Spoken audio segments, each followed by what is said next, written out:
의로 살아나는 침례에 대해서 설명하고 있습니다. 로마서 6장 1절부터 11절까지 아주 집중해서 건넘지 마시고 이 말씀이 들어올 수 있도록 이렇게 한번 읽겠습니다. 교독합니다. 그런즉 우리가 무슨 말 하리요? 은혜를 더하게 하라고 죄에 거하겠느냐? 그럴 수 없느니라. 죄에 대하여 죽은 이가 어찌 그 가운데 더 살리요? 무릇 그리스도 예수와 합하여 침례를 받은 우리는 그의 죽으심과 합하여, 이게 예수 안으로 들어갔다는 겁니다. 이스라엘로 치면 가나안에 지금 넘어갔다는 겁니다. 안으로 침례 받은 줄을 알지 못하느냐? 그러므로 우리가 그의 죽으심과 합하여 침례를 받음으로 그와 함께 장사되었나니 이는 아버지의 영광으로 말미암아 그리스도를 죽은 자 가운데서 살리심과 같이 우리로 그와 새 생명 가운데서 행하게 함이니라. 만일 우리가 그의 죽으심을 본받아 같이 됐다는 겁니다. 예수의 죽음과 똑같이 본받아가 같아졌다는 겁니다. 연합한 자가 됐습니다. 이게 함께 심겨졌다는 겁니다. 연합한 자가 되었으면 또한 그의 부활을 본받아 그의 부활과 똑같이 됐다는 겁니다. 연합한 자가 되리라.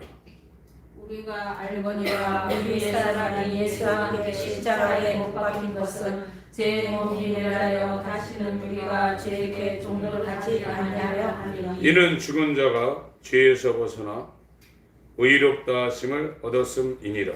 만일 우리가 그리스도와 함께 죽었으면 또한 그와 함께 살 줄을 믿나니 이는 그리스도께서 죽은 자 가운데서 사셨으며 다시 죽지 아니하시고 이제 죽음이 영원히 떠나갔습니다. 사망이 다시 그를 주장하지 못할 줄을 알미노라.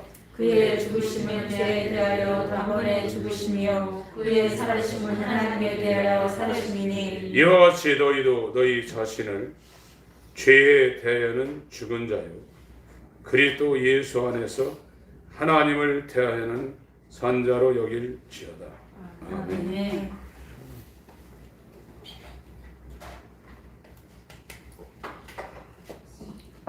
신앙생활이 기본적으로 쉬운 게 아니죠. 굉장히 어려운 겁니다. 육체는 신앙생활을 절대 반대하고 있거든요. 그래서 우리 마음이 하나님을 두기를 싫어한다고 했습니다. 그래서 병은 마음의 병이 최고로 중요한 겁니다. 육체의 병은 고칠 때가 많이 있는데 마음의 병은 하나님이 고쳐주지 않으면 고치기가 힘든 겁니다. 근데 자기가 마음의 병이 얼마나 들었는지를 우리가 깨닫지 못하니까 그 마음 그대로 놔두고 있는 거거든요. 하나님께서 우리 마음을 지금 보고 계십니다. 근데 여기에 지금 하나님이 원하지 않는 것들이 소굴이라고 그러죠. 도둑놈 소굴이라고 그러죠. 그래서 우리 마음이 하나님이 보실 때 더러운 것으로 가득 차 있는 거예요. 욕심이거든요. 욕심. 한마디로 얘기하면. 다른 죄를 안 짓더라도 욕심이 있는 것은 죄가 잉태한다고 그랬거든요. 그것이 사망을 낳는다고 했습니다. 그래서 예수의 사람은 욕심을 못 박았다는 거거든요. 정과 욕심을 못 박았다. 욕심이 없는 사람이라 이겁니다. 그것이 노력해서 되는 게 아니라 하나님이 낳아준다고 그랬어요. 하나님이 낳아줍니다. 근데 오늘날 이나 2000년 전에도 요한복음 6장에 보면 이 오병이어가 있는데요.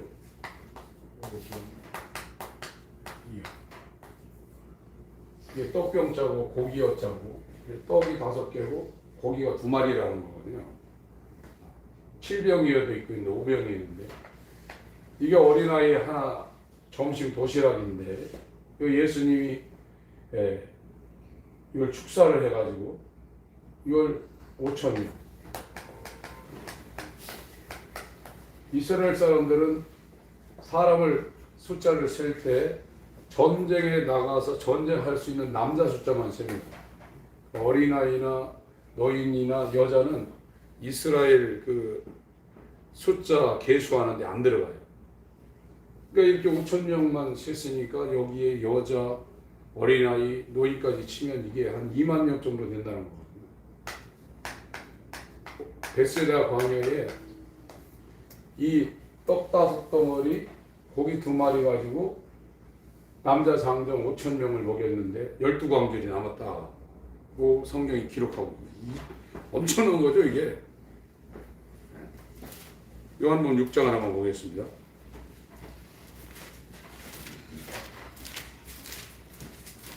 예수님의 공생애의 사역이 이스라엘이 이렇게 있는데 여기 갈릴리 호수고 사해고 침례 요한이 침례를 준 데는 여기입니다. 요단이나 요단의 시작이 여기서부터 시작하는데 갈릴리 호수를 거쳐가지고 요단강이 이렇게 흐르고 이 사해로 이렇게 몰려들거든요. 요렇게가 이스라엘입니다. 이스라엘 땅이 이렇습니다.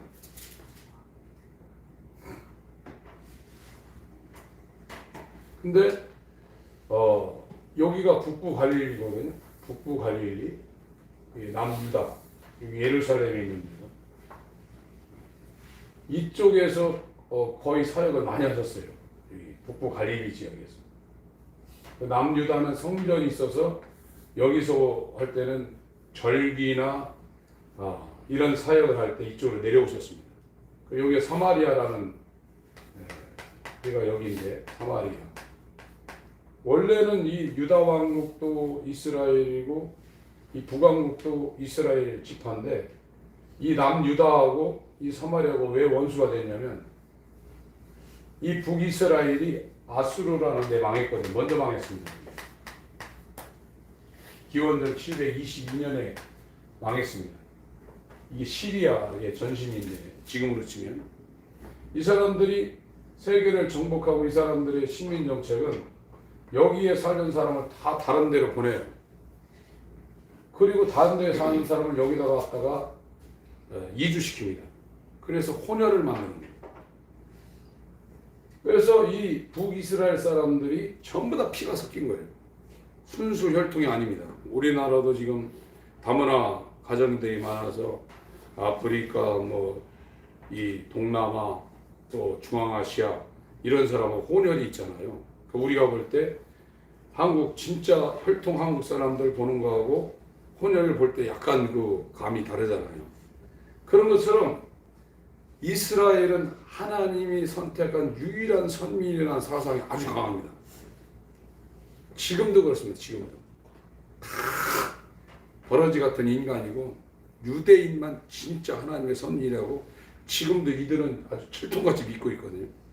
그런데 이쪽 북쪽의 10지파는 아수르한테 망해가지고 이 아수르가 식민지 정책을 하는데 여기 있는 사람들 다 다른 데로 이주시키고 다른 사람들 여기다 갖다 놔서 짬뽕 시키는 거예요.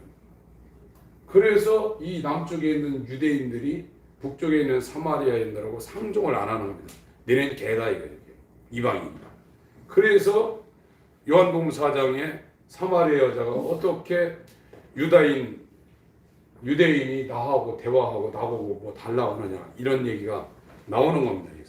그래서 대부분의 사역은 여기에서 선지자 사역을 하셨고 성전 중심으로 이 절기 때 이쪽으로 와서 제사장 사역을 예수님이 하신 거예요.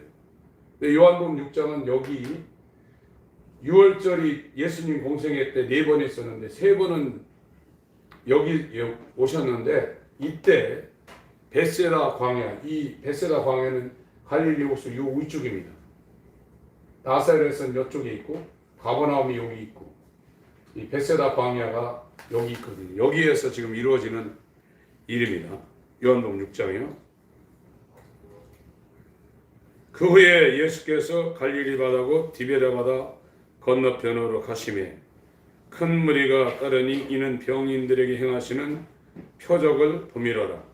왜 사람들이 예수를 따라다니냐면 병 고친다 이거예요. 예수께서 산에 오르사 제자들과 함께 거기 앉으시니 마침 유대인의 명절인 유월절이 가까운지라 예수께서 눈을 들어 큰 무리가 자기에게로 오는 것을 보시고 빌립에게 이르시되 우리가 어디서 떡을 사서 이 사람들로 먹게 하겠느냐 하시니. 그래서 이 요한복음 6장은 유일하게 유월절이 예수님 공생에 4번 있었는데 한 번은 여기에서 이 베세다 광야에서 오병이어 사역을 하셨다 이겁니다. 분명히 이제 이렇게 나왔죠.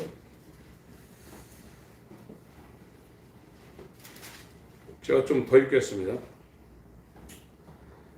예수께서 눈을 들어 큰 무리가 자기에게로 오는 것을 보시고 빌립에게 이르시되 우리가 어디서 떡을 사서 이 사람들로 먹게 하겠느냐 하시니 이렇게 말씀하시면 친히 어떻게 하실 것을 아시고 빌립을 시험하고자 하심이라. 하나님이 하나님의 종들을 쓰실 때는 유혹하는 시험이 아니라 테스트랍니다. 마귀는 유혹을 하지만 하나님은 의롭다 하시고 그 다음에 흔들어 봅니다. 그래서 완전체가 될 때 이제 쓰시는 거죠. 빌립도 지금 이와 같은 테스트에 지금 걸려 있는 겁니다. 빌립이 대답하되 각 사람에게 조금씩 받게 할지라도 이 식사를 받게 할지라도 200데나리온. 그러니까 연봉의 약 2분의 1이 넘어간 겁니다. 연봉이 4천만 원이라면 한 2,500만 원 정도 돈이 지금 필요하다 이거죠. 3천만 원이라면 한 1,700만 원 정도. 데나리온은 하루 품삯이니까요. 200데나리온이면 지금 한 2천만 원 정도 되겠네요. 제자 중 하나 곧 시몬 베드로 형제 안드레가 예수께 여쭤되 여기 한 아이가 있어 보리떡 5개와 물고기 2마리를 가졌나이다. 오병이어죠. 그러나 그것이 이 많은 사람에게 얼마나 되겠었나이까. 한 사람 먹밖에 안 되는데 이 5천 명한테 그게 무슨 의미가 있겠느냐 이렇게 말씀하고 있습니다. 예수께서 가라사대 이 사람들로 앉게 하라 하신데 그곳에 잔디가 많은지라 사람들이 앉으니 수요가 5천쯤 되더라. 남자 군대 나가서 전쟁할 이 대상들이 한 5천 된다는 겁니다. 예수께서 떡을 가져 축사하신 후에 앉은 자들에게 나눠주시고 고기도 그렇게 저희의 원대로 주시라. 저희가 배부른 후에 예수께서 제자들에게 이르시되 남은 조각을 거두고 버리는 것이 없게라 하시므로 이에 거두니 보리떡 5개로 놓고 남은 조각이 12바구니에 찼더라. 그 사람들이 예수의 행하신 이 표적을 보고 말하되 이는 참으로 세상에 오실 그 선지자라 하더라. 그러므로 예수께서 저희가 와서 자기를 억지로 임금 삼으려는 줄 아시고 다시 혼자 산으로 떠나가시니라. 예수를 지금 이 오병이어 떡을 받아먹은 사람들이 다 하나님께서 온 선지자라고 다 지금 인정을 하고 있는 겁니다. 26절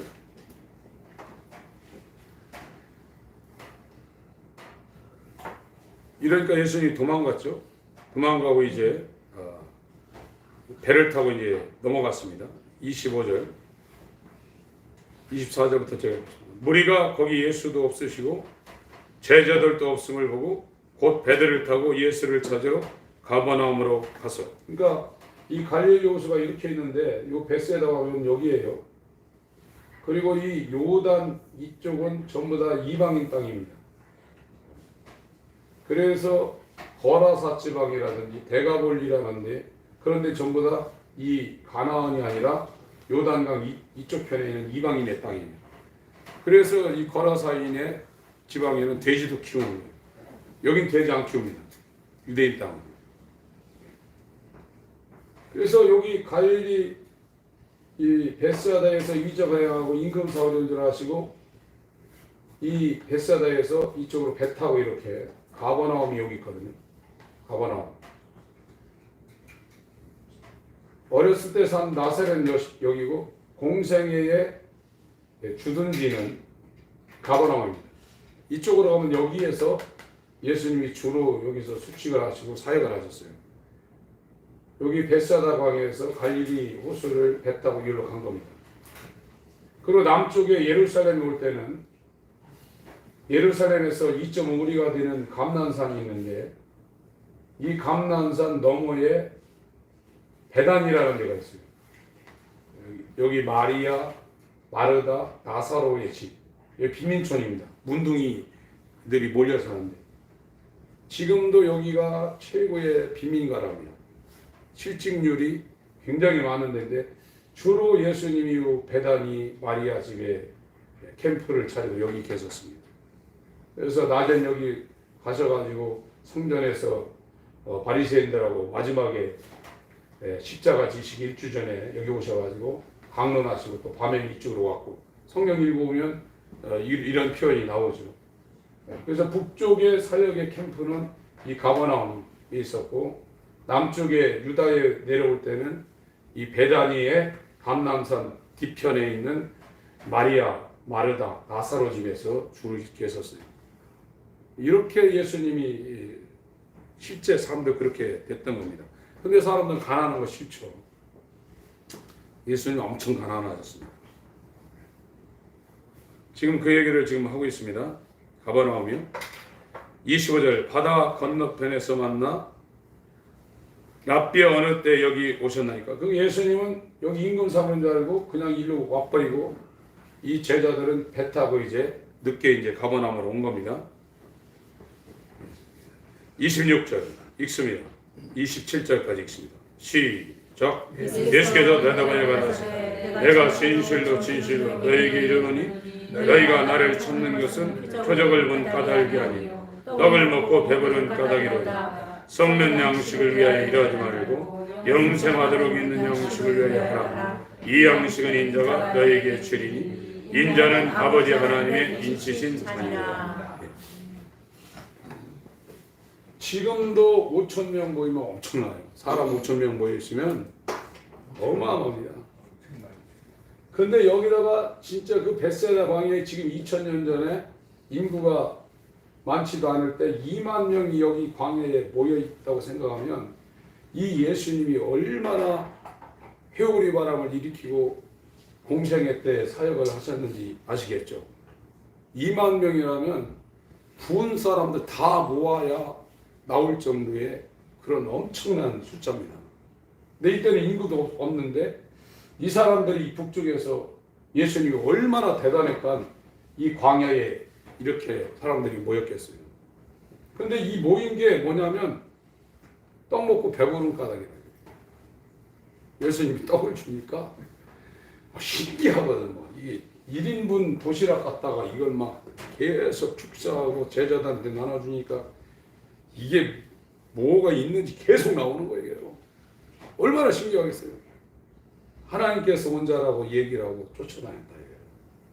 예수님은 이 표적을 보여준 것은 육신의 그 욕구를 충족시켜주기 위해서 한 게 아니라 진짜 하고 싶은 사역이 있으셨거든요. 말씀이 있으셨거든요. 썩는 양식 위하지 말고 영생하도록 있는 양식을 위하여 하라. 이 양식은 인자가 너에게 주리니 인자는 아버지 하나님이 인치신 자니라. 이러면서 이제 이 2만 명이나 되는 사람들이 이제 이상한 소리를 하기 시작하니까 예수님은 잘 삽니다. 건강합니다. 문제 해결됩니다. 복 받습니다. 자식들 형통합니다. 만사 형통합니다. 돈도 잘 벌립니다. 문제 놓고 기도하면 다 해결됩니다. 이런 얘기를 할 때 막 사람들이 꾸역꾸역 모여들고 막 박수치고 환호하는데 이제 예수님도 진짜 하고 싶은 말을 하시는 거예요. 그런 거 위하여 일하지 말고 영생하도록 있는 양식을 위하여 하라. 이 말씀을 하기 시작하니까 사람들이 이제 재미가 없는 거예요. 듣고 싶지도 않은 거예요. 다 도망갑니다. 쭉 여기 이제 예수님의 그 살을 받아 먹어라, 피를 받아 먹어라, 마셔라 막 이제 하니까 사람들이 다 도망가죠. 좀 띄어서요. 넘겨서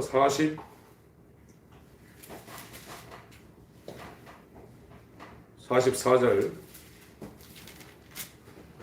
좀 읽겠습니다. 나를 보내신 아버지께서 이끌지 않으면 아무라도 내게 올 수 없으니 오는 그를 내가 마지막 날에 다시 하리라. 예수를 영접해서 예수와 함께 죽고 예수와 함께 다시 살아난 것은 하나님 아버지가 예수에게 안 보내면 아무도 안 갑니다. 갈 수도 없습니다. 그래서 먼저 하나님께 회개를 해야 됩니다. 하나님께 대한 회개와 예수 그리스도의 믿음이라고 사도행전 2장 20장 21절에 바울이 얘기했거든요. 내가 전한 복음이 있는데 이거는 유대인에게나 하나님의 선민에게나 하나님을 알지 못하는 율법 바깥에 있는 헬라인들, 이방인들에게나 내가 이렇게 20년 동안 복음 전도하고 선교한 것에 두 가지 핵심이 있는데 첫 번째는 하나님께 회개하는 거다. 그리고 그 회개한 자를 예수에게 보내니까 성령으로 예수의 믿음이 너희들 가운데 연합된다. 이거 두 개가 내가 선교한 핵심이다. 그렇게 사도 바울이 얘기한 겁니다. 하나님이 우리를 예수한테 안 보내면 예수님은 우리에게 자신의 믿음을 주지 않습니다. 지금 예수님이 지금 그 말을 하고 있는 겁니다. 요한복음 6장의 그 앞에 39절에도 그러죠. 37절에도 37절부터 9절까지 요한복음 6장 37절부터 9절까지 읽습니다. 시작. 아버지께서 내게 주시는 자는 다 내게로 올 것이요 내게 오는 자는 내가 결코 내어 쫓지 아니하리라. 내가 하늘로서 내려온 것은 내 뜻을 행하려 함이 아니요 나를 보내신 이의 뜻을 행하려 함이니라. 나를 보내신 이의 뜻은 내게 주신 자 중에 내가 하나도 잃어버리지 아니하고 마지막 날에 다시 살리는 이것입니다. 이 복음이 회개와 믿음입니다. 이 회개의 대상은 하나님입니다. 시편 51편에 내가 주께만 범죄했다고 다윗이 회개하지 않습니까? 이게 하나님께 회개하는 거고 이 믿음은 예수의 믿음입니다. 이걸 전하는 것이 복음을 전하는 겁니다. 복음이 복된 소리라고 이렇게 해석을 하는데 기쁜 소리다, 복된 소리다 이렇게 하는데 성경에서 말하는 복음은 하나님께 돌아가라 이거예요. 네가 주인 뒤에 살던 거를 하나님 주인으로 모시고 하나님께 날마다 네가 주인 되는 거를 회개하고 날마다 너를 죽이고 너를 부인하고 돌아가라 이거예요. 그러면 이 하나님 아버지가 예수에게 보낸다 이거예요. 그럼 예수는 예수의 믿음을 그 사람에게 공유한다는 겁니다. 성령으로. 그래서 우리는 회개하지 않으면 이 믿음을 가질 수가 없어요. 아버지께서 내게 보내지 않으면 아무도 내게 올 자가 없다는 거예요. 자기 혼자 예수 믿는다 안 된다는 거예요. 불가능하다는 거예요. 여기 요한복음 6장에 두 번이나 그걸 언급하고 있습니다. 37절에도 언급하고 있고 44절에도 나를 보내신 아버지께서 이끌지 않으면 나한테 이렇게 보내지 않으면 아무라도 내게 올 수 없으니 불법이라는 거예요. 하나님 아버지가 안 보냈는데 자기 스스로 예수를 믿는다고 하면 불법이라는 거예요. 그거는 담을 뛰어넘는 겁니다. 도적이죠. 양의 문을 통과하지 않는 문제죠. 그를 내가 마지막 날에 내가 살리리라. 선지자의 글에 저희가 다 하나님의 가르치심을 받으리라 기록되었은즉 아버지께 듣고 배운 사람마다 내게로 오느니라. 회개를 해야 된다는 겁니다. 이는 아버지를 본 자가 있다는 것이 아니라 오직 하나님에게서 온 자만 아버지를 보았느니라. 진실로 진실로 너희에게 이르노니 믿는 자는 영생을 가졌나니 내가 곧 생명의 떡이로라. 49절부터 51절까지 읽겠습니다.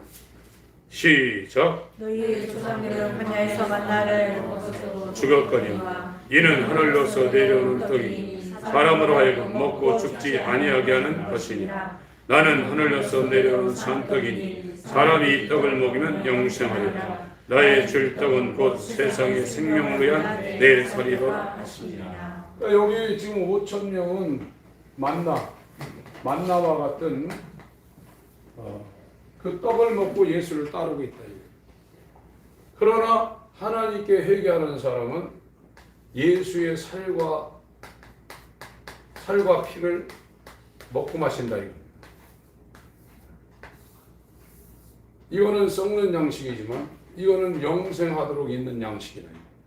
그러니까 하나님께로부터 썩는 양식이 공급되고 그런 걸 준다니까 5,000명이 쫓아다니고 있는데 내 살과 피를 받아 먹고 마시려 할 때는 다 도망갔다. 좋아하지 않는다. 설교를 맨날 저렇게 하냐. 저도 설교할 때 고민이 많습니다. 위로도 해드리고 싶고 잘린다고도 해드리고 싶고 하는데 이 회개가 되지 아니한 상태에서 짓는 건 다 모래성입니다. 기초가 안 됐는데 거기다 뭘 올립니까? 집질 때 보세요. 아무리 잘 진 집이라도 새 집을 지려면 다 부셔버려요. 다 부셔버리고 다시 기초 공사하고 기초가 튼튼히 한 다음에 올리지. 그 기초 안 하면 지진 한 번 일어나면 다 무너집니다. 회개가 안 된 상태의 다른 메시지는 의미가 없습니다. 그는 가장시키는 겁니다. 부실공사하는 겁니다. 그날에는 아무도 속일 수 없는 하나님의 심판을 우리가 받을 수밖에 없습니다. 그래서 회개가 안 된 상태의 다른 메시지는 의미가 없습니다. 요한복음 6장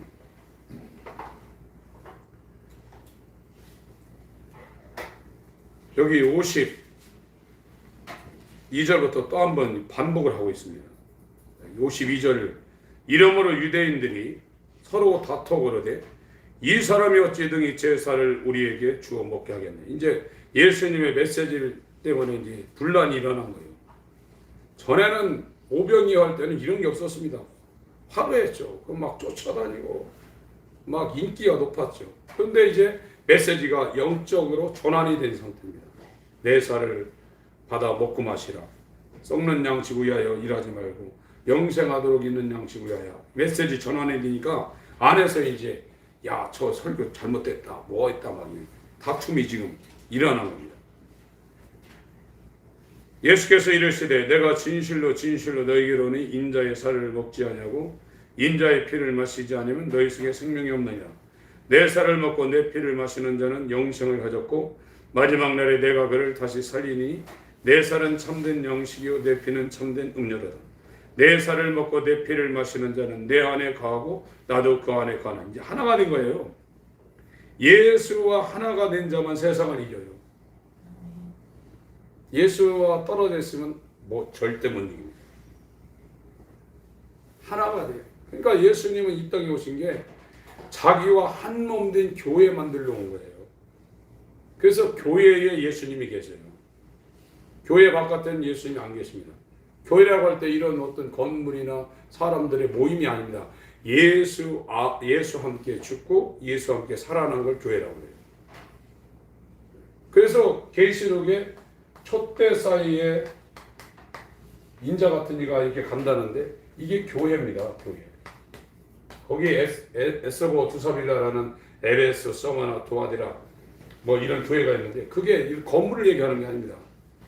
예수의 살과 피를 먹고 마셔서 예수가 머리가 되고 그의 몸이 된 하나님이 세우신 교회에 우리 한글은 사이라고 그랬는데 원어는 중앙입니다. 중앙. 가운데 있다는 거예요. 교회 가운데 있다는 겁니다. 안에. 교회가 아닌 데는 예수가 안 계세요. 자기 집이 아닌데요. 교회는 예수가 계신 예수의 집입니다. 예수의 몸입니다. 그래서 성경은 일률적으로 예수와 연합해서 죽고 예수와 연합해서 사는 거 이해는 말을 안 하고 있어요. 그런데 지금은 우리가 예수 바깥에서 예수를 믿는다 하고 있어요. 이게 과정이지 완성이 된 게 아닙니다. 그래서 이거를 내 스스로 깨닫고 괴로워해야 돼요. 나는 지금 예수를 믿고 목회도 몇십 년 하고 병도 고치고 어떤 때는 막 감동도 받고 어떤 때는 막 예수에서 막 죽고 싶은 막 생각도 나고 그랬는데 아직 내가 예수와 연합이 안 됐구나 하는 거를 자기가 이걸 느끼고 막 괴로워해야 됩니다. 그 과정을 거쳐서 어느 순간에 하나님이 우리를 예수와 연합되게 만드는 거예요. 그건 자기가 압니다. 자기가 언제 예수와 함께 죽고 예수와 함께 죽음과 동시에 예수와 연합해서 사는 것이 거의 동시에 일어나거든요. 그건 자기가 알아요. 56절 내 살을 먹고 내 피를 마시는 자는 내 안에 거하고 나도 그 안에 거하나니 이 침례가 완전히 일어난 겁니다. 살아계신 아버지께서 나를 보내심에 내가 아버지로 인하여 사는 것 같이 예수는 아버지로 인하여 살았다는 겁니다. 나를 먹는 자는 그 사람도 나로 인하여 살리라. 엄청나잖아요. 예수님은 아버지로 인하여 살았는데 예수와 연합된 사람은 예수로 인하여 그 사람이 산다는 거예요. 엄청난 말씀이죠. 이것은 하늘로서 내려오는 떡이니 조상들이 먹고 또 죽은 그것 같지 아니하 이 떡을 먹는 자는 영원히 살리라. 이 말씀은 예수께서 가버나움 회당에서 가르치실 때 하셨느니라. 60절부터 65절까지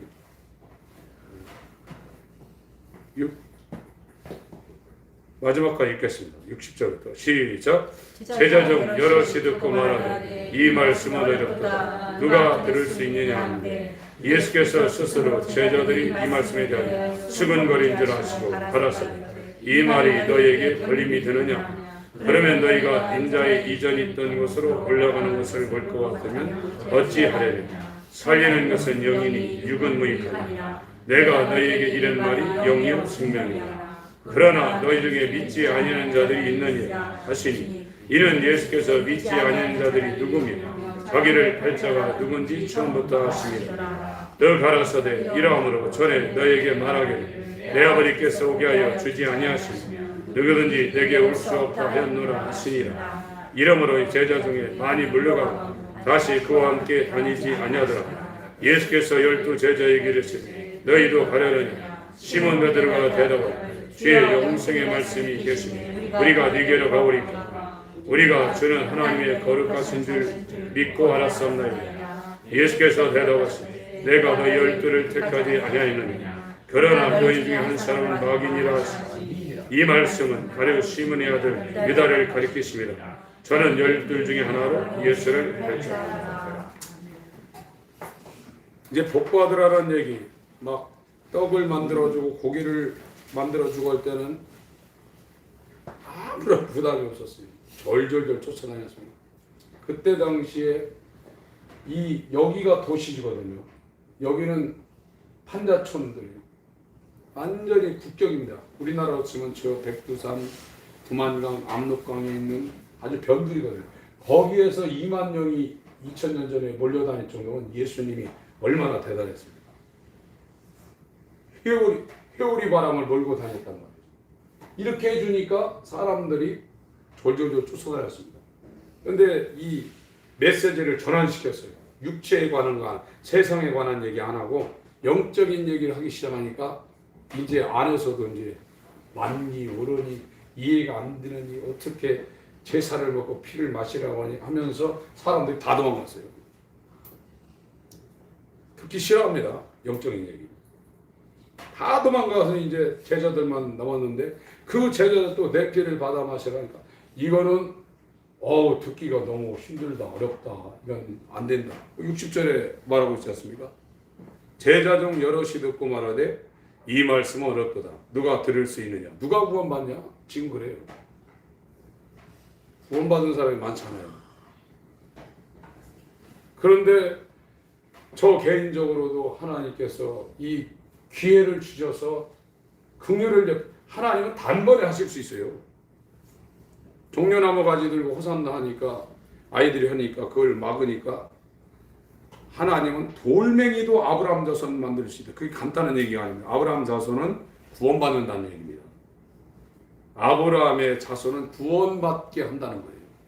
하나님은 돌멩이 같다도 오늘 당장에 하늘나라를 위협으로 받을 수 있는 아브라함 자손을 만들 수 있다는 거예요. 그래서 전심으로 하나님을 찾아가야 돼요. 전심으로. 역대하 16장 9절에 전심으로 하나님을 찾는 자들에게 하나님이 능력으로 나타내신다고 했거든요. 그러니까 이게 지금 메시지가 우리 교회에서 하는 메시지가 아무나 못 들어요. 그리고 아니라고 나가고 욕하는 사람들 많아요. 우리 교회 유튜브가 지금 올려져 있는데 전에는 초창기에는 그래도 400, 500, 300, 400, 500, 600, 700 막 이렇게 가는 것도 있는데 중간에 한 200 이렇게 하더니 100몇 대로 떨어지더니 9월 달부터인가는 이제 10단위로 떨어졌습니다. 든 게 쉽지 않습니다. 사람들은 그거 보고 위축받고 그러는데 아무 상관없어요. 우리가 세상에 인기 있어야 뭐합니까? 아무 의미가 없습니다. 한 사람이라도 하나님께 회개하려는 그것을 전하면 그걸로 사면 끝나는 겁니다. 그래서 정말 하나님께 자기가 주인 되어 살던 삶을 진짜 주인께 다 내어드리고 하나님이 우리를 긍휼을 받으셔서 예수한테 보내면 예수는 다 받습니다. 끝까지 잃어버리지 않습니다. 그의 믿음을 우리와 공유하시기 위해서 그가 우리에게 피를 뿌리는 거예요. 피는 내가 뿌리는 게 아닙니다. 피 뿌린다는 얘기가 성경에 3번인가 4번 나오는데 우슬추에 찍어서 하나님이 우리한테 우리 심리에 피를 뿌려야 돼요. 그래서 하나님이 미리 하신 자를 성령이 거룩하게 하고 순종함과 피 뿌림을 얻기 위하여 하나님 앞에 나와 있다고 성경은 그렇게 말씀하고 있는 겁니다. 이제 다 도망갔죠. 그래서 이제 12명한테 또 물어보는 거예요. 66절에 66절로 68절까지 시작. 이러므로 제자 중에 많이 물러가고 다시 그와 함께 다니지 않으더라. 예수께서 12제에게 이르시되 너희도 가려니 시몬 베드로가 대답하되 주의 영생의 말씀이 계시니 우리가 네게로 가노라. 그러니까 이 하나님께 대한 회개와 예수 그리스도에 대한 믿음을 이거를 진짜 복음을 전하면 2만 명 중에 12명 또 12명 중에 1명 가룟 유다죠. 퍼센테이지가 이렇다는 거예요. 2만 명 중에 한 10명이 들까 말까라는 거예요. 이런 상황입니다 지금. 그래서 우리는 반드시 그 로마서 6장 집에 가서 잘 읽어보시기 바랍니다. 예수와 똑같이 죽어야 됩니다. 이게 본받아라는 것이 같다는 거예요. 똑같이 죽고 예수와 부활과 본받아서 똑같이 살아난다. 그게 5절인가 이렇게 나와 있죠. 그거를 임플란트 같이 신겨지는, 예수와 함께 죽음도 신겨지고 부활도 같이 신겨지는 겁니다. 로마서 6장 5절 내용이 그렇습니다. 하나님 감사합니다. 예수의 살과 피가 성령을 통해서 우리 안에 들어오게 하여 주시옵소서. 네. 이 영원한 양식이 영생으로 우리를 이끌 수 있도록 예수와 함께 똑같이 본받아서 십자가에 매달려 죽게 하소서. 그가 당하신 이 땅의 공생의 수치와 보육과 가난과 모든 질고와 멸시가 우리 가운데도 이루어지게 하여 주시고 그의 사망을 이긴 부활 생명이 우리 가운데 연합하여 똑같이 이루어질 수 있도록 역사해 주옵소서. 아멘. 우리의 사랑하는 성도님들을 구별하여 주시고 아멘. 세상의 유혹에 이끌려서 천루역정의 길에 새길로 빠지지 않도록 하나님 끝까지 구원을 이룰 수 있도록 역사하여 주시옵소서. 아멘. 육체로 이 땅을 살고 있습니다. 주님 길을 내어 주시고 피할 길을 내어 주시고 하나님께서 사망영충한 골짜기에서도 해받지 않게 하시고 원수의 목전에서도 진수성찬의 상을 배설하여 주시옵소서. 아멘. 일주간을 지켜 주시옵소서. 아멘. 코로나 바이러스도 떠나갈 수 있도록 아멘. 역사해 주옵소서. 아멘. 나사렛 예수 이름으로 감사하며 기도합니다. 아멘. 하늘에